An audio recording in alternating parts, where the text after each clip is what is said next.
अस्सलाम वालेकुम जी। ये सुबह नाश्ते का टाइम है और तब मुझे कुछ समझ में नहीं आ रहा, ऑमलेट या कुछ बनाने का मूड नहीं है, तो मैंने सोचा ये कटे हुए आलू, ज़ीरा आलू भी बना सकते हैं, वो बना लें। और साथ ही आटा गूंदा है जी, इसे रेस्ट पे छोड़ दिया है। रेस्ट मीन्स वो माओ की तरह गूंद के आधा घंटा, वो मतलब वो वाला सीन नहीं है।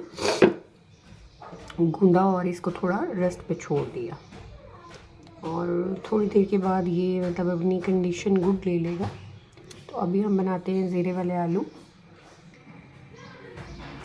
ये जी सिंपल आलू काटे हैं, आलू काट के हमने डाल दिए हैं इसमें। और एक अदद जो है वो प्याज, एक अदद प्याज डाला है। और ये जी एक अदद टमाटर डाल रहे हैं कटे हुए, ठीक है।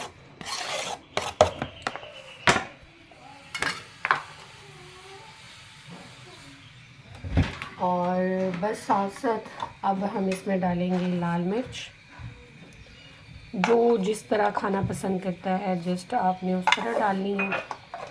और फिर आप डालेंगे जी इसमें नमक। ये जी नमक जो जितना मतलब आप खाते हो उस हिसाब से आप डालो।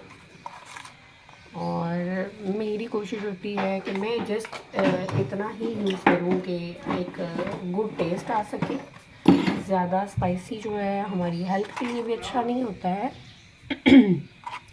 तो हल्दी, जस्ट सिंपल, कुछ नहीं है।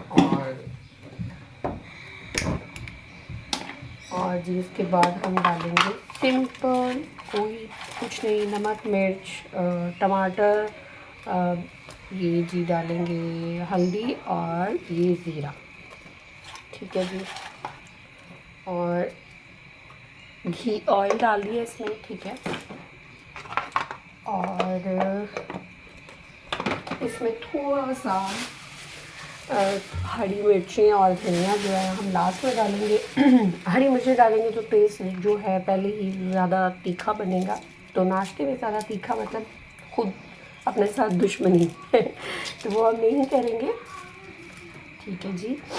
अल्लाह ताला ने हर चीज़ में टेस्ट रखा है। ज़रूरी नहीं है कि आप हर चीज़ को स्पाइसी और मसालेदार बना के खाएं, क्योंकि आजकल जो बीमारियां चीज़ें